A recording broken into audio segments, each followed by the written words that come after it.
St. Viateur Bagel is a success story. However, we're not an overnight sensation. Neither has there been any major one aha moment, but rather a succession of many little aha moments along the way. So our story starts in 1957. Meyer Lekowicz is our founder. He was a Holocaust survivor who was found as a boy amid the remains of the parish in war-torn Germany.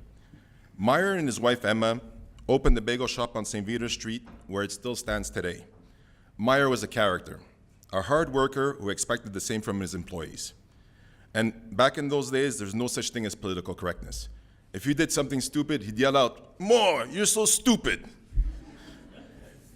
And his voice and his sayings are still echoed by some of the older staff today. And back in those days, quality control was Meyer telling you what to do. He'd say, make the bagels bigger, make the bagels smaller, make them lighter, go faster, go slower, or if you burnt the bagels, he'd call you a shoemaker. In the early years of the bagel shop, there were only 4 employees that worked 6 days a week. There was Meyer, his wife Emma, adopted son Jerry, and World War II vet Jaime. And at the time, it was a Jewish bakery in a Jewish neighborhood with Jewish clients. In 1962, Joe Morena, my dad, a young Italian immigrant, started to work at the bakery at the age of 14. Little did he know he'd still be there 53 years later. At this point, I'd like to introduce my dad, Joe Morena, Bagel King. My dad put in the hard hours, countless hours rolling and baking bagels in front of a hot oven. He did over 35 years on the weekend night shift. However, all those years were building blocks for today. My dad built relationships with customers from all walks of life. He took time to speak to people, help people, and befriend people. People came to see him on Saturday nights, including our friend Jerry. Much of today's reputation in corporate culture stems from his principles. In a nutshell, treat customers like family. To this day, people still come up to me with a great story about my dad, and I'm very proud to be his son. 1967 was a turning point at the bagel shop, which eventually led to, you can say, a first big break. Mile End, where the bagel shop is today, was changing. New immigrants were coming in. There were many Italian, Greek, and Portuguese. The demographic was changing, and so was the clientele at the shop. Increased business also meant more bagels were needed. Therefore, my dad and a couple of other employees started to work the weekend night shift. We were the first 24-hour bagel bakery in Montreal. This got highlighted in a book called Saturday Night at the Bagel Factory by Canadian author Don Bell. The publicity around the book and the actual story about us in the book was our first step into becoming a Montreal landmark. Continuing on, the 70s were a growth period for the bagel shop. We were the only bagel shop in town until 1979. That's when Fairmont reopened, and there were 2. We were so busy that on weekends, we actually limited customers to only 2 dozen bagels. And at that time, there was no wholesale business wholesale business at all.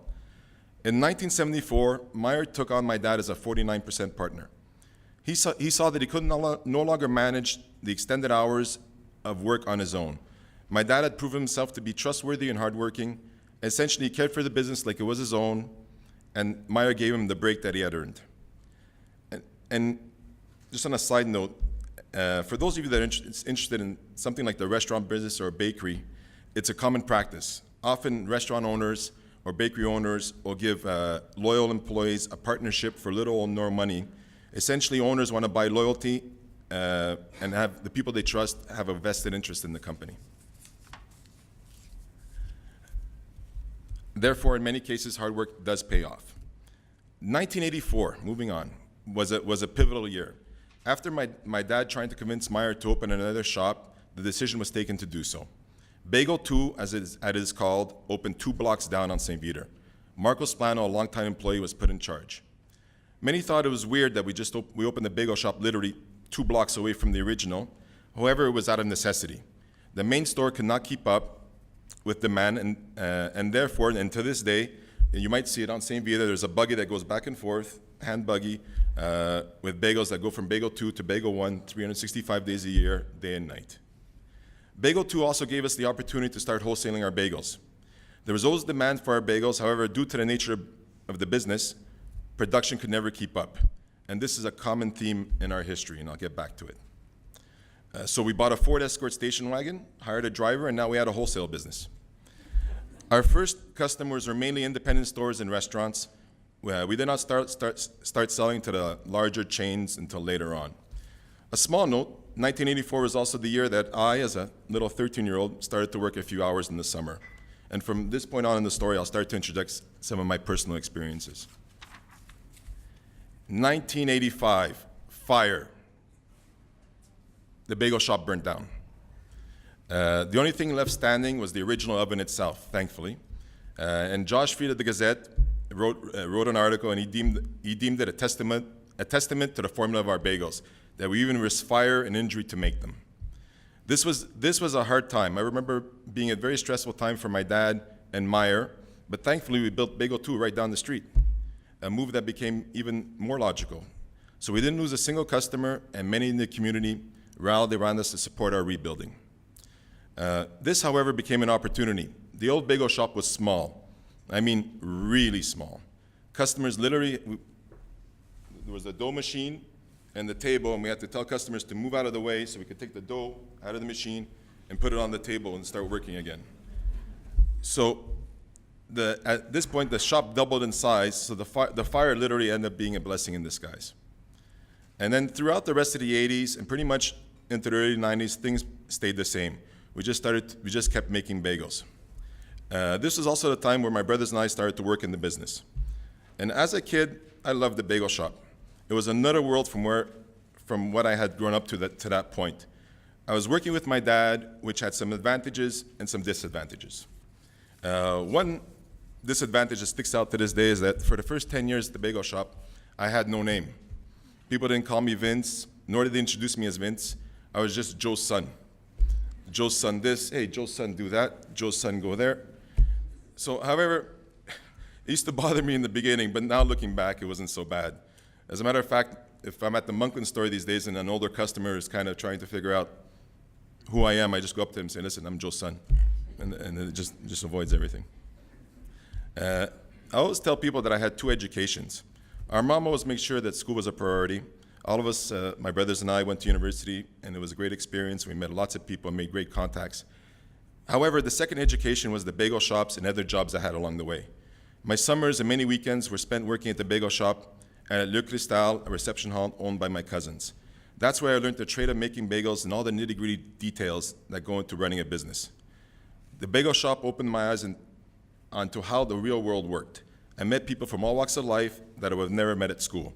These interactions are building blocks in how to deal with people and in my case, how to manage people. Real world experience teaches you things, how to read a situation and how to read people. So I can honestly say that I've done it all at the bagel shop, from rolling bagels, baking bagels, serving customers, overnight shifts, delivery, and so on. And I did the same thing in the restaurant business. Although I didn't realize it, it was a training ground for who I am today. For example, because I've done every job, I can teach people how to do the job and how to do it properly.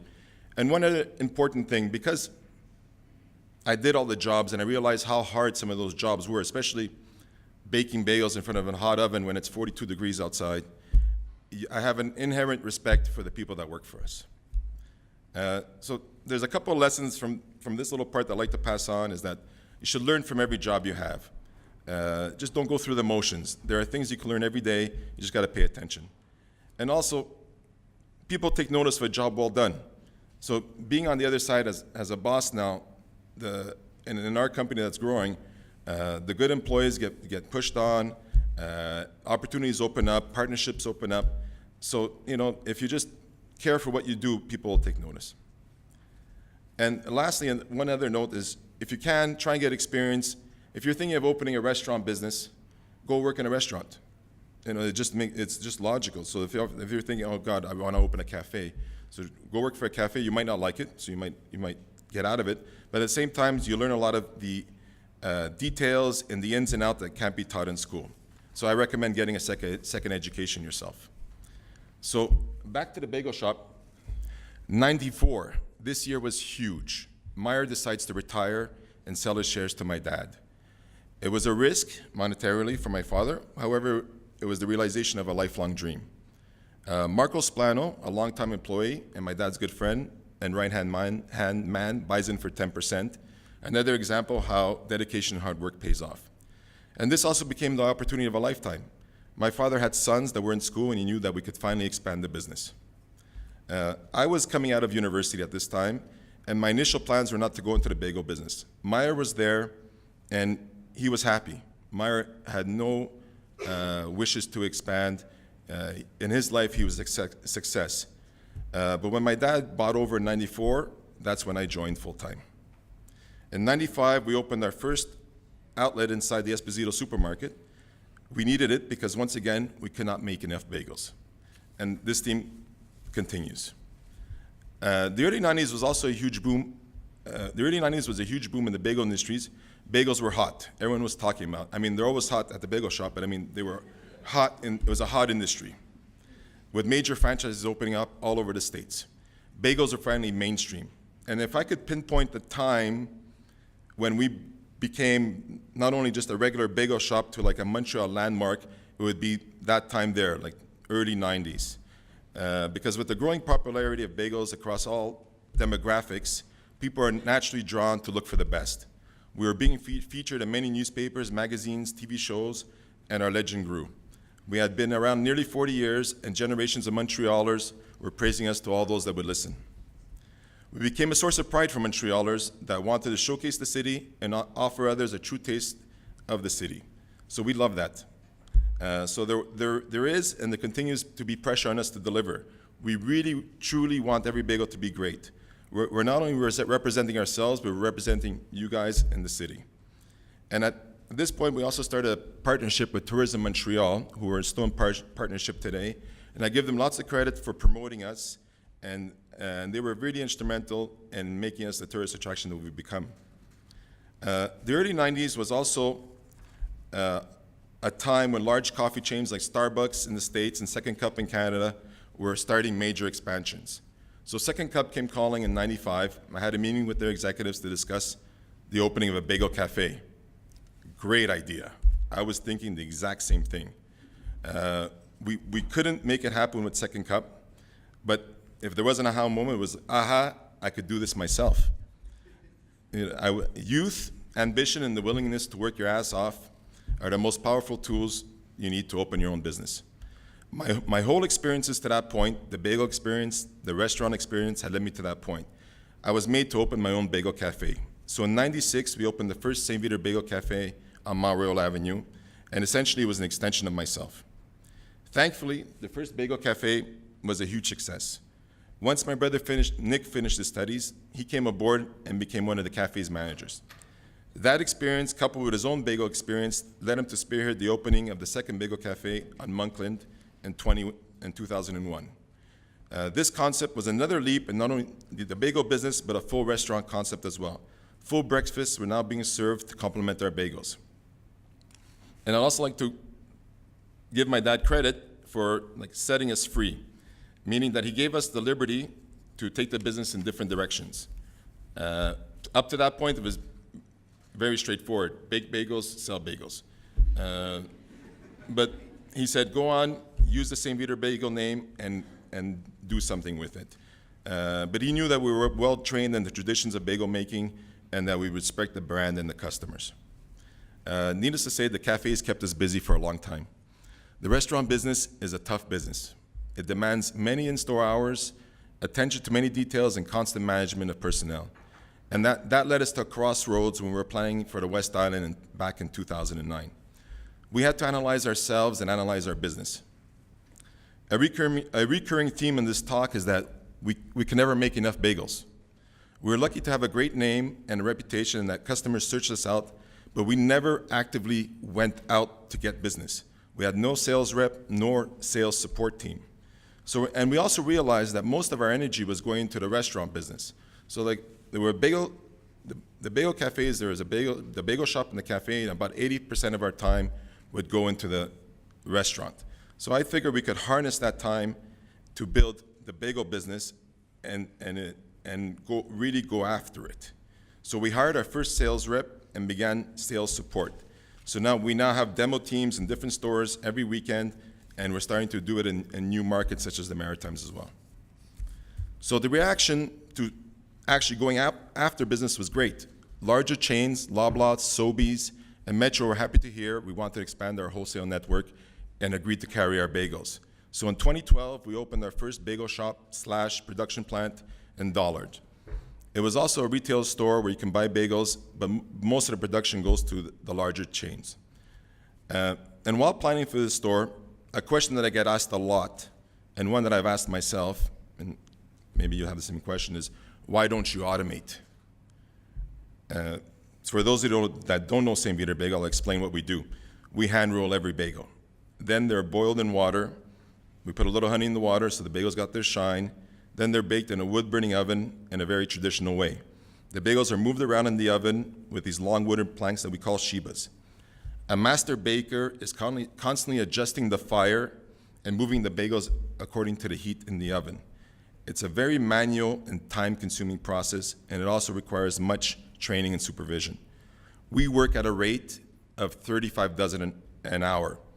Just to put into perspective, the most rudimentary bagel machine, the Thompson bagel machine built in 1951, makes 80 dozen an hour. So almost triple what we make. And there are plants out there, and I've had visited one, that makes 3,000 dozen an hour. So we work very slow. So the temptation to automate is great.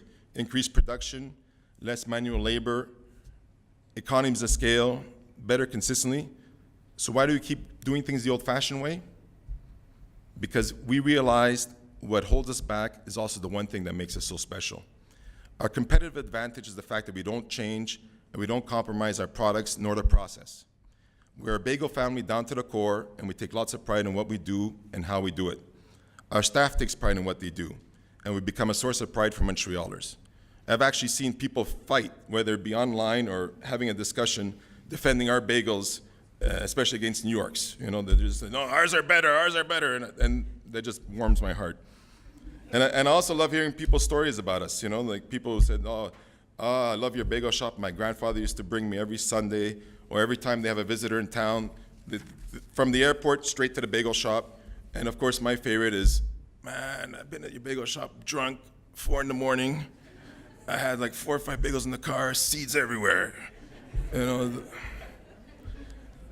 And this sticking to tradition has been further enforced by the explosion of Montreal-style bagel shops in other parts of the country and the world. Therefore, we can't change. So where does that leave us now? The future. We have many tentacles to our business. We have 7 retail outlets, 3 of which are restaurants. We wholesale our bagels in about 400 stores, mainly in Eastern Canada. We have a catering division. We have an online store, like was mentioned before. The online store is doing great. It keeps growing 30–40% a year. We're actually up to about 15,000 dozen this year. William Shatner and Steven Spielberg order, so the good old Montrealer. And we have a food truck. My brother Nick took on the project 3 years ago when it became legal in Montreal, and we mainly use it for private events and festivals, and we'll be at the Grand Prix this year. So we've decided to focus. We looked at all the parts of our business and decided to go back to basics. We realized that everything came back to the bagel. The reception of our bagels at the larger grocery chains has been phenomenal. So much so that many of them are going to introduce us into new markets. So we could easily go from the 400 stores to 800 within the year. So we've come a long way from that Ford Escort station wagon that later belonged to Andy. So I'm happy to announce that we are opening a new plant in Laval, and it would have been open this week, but I had to prepare this speech. So it'll probably be open next week. There'll be 3 wood-burning ovens, so increasing our production by 30%. And hopefully we'll have enough bagels. Finally, I'd like to mention, the last thing I'd like to mention, almost thank, is for those who are regular customers, you know that you'll find a familiar face at the bagel shop. We have many 15, 20, 25, and 30-year veterans still working at the shop. We have a 40-year veteran and resident cameraman, Andy Grin, right there. And there are generations of families that have worked at the shop, fathers and sons, mothers and daughters, and a few crazy grandchildren as well. We encourage these relationships and longevity within the company because you're only as good as your last bagel. Therefore, in our case, it's great to have many experienced hands at the shop.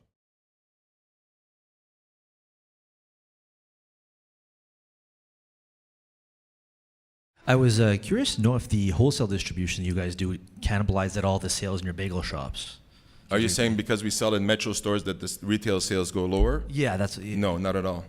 It's funny because there's some people that their habits are just to buy them at the grocery store.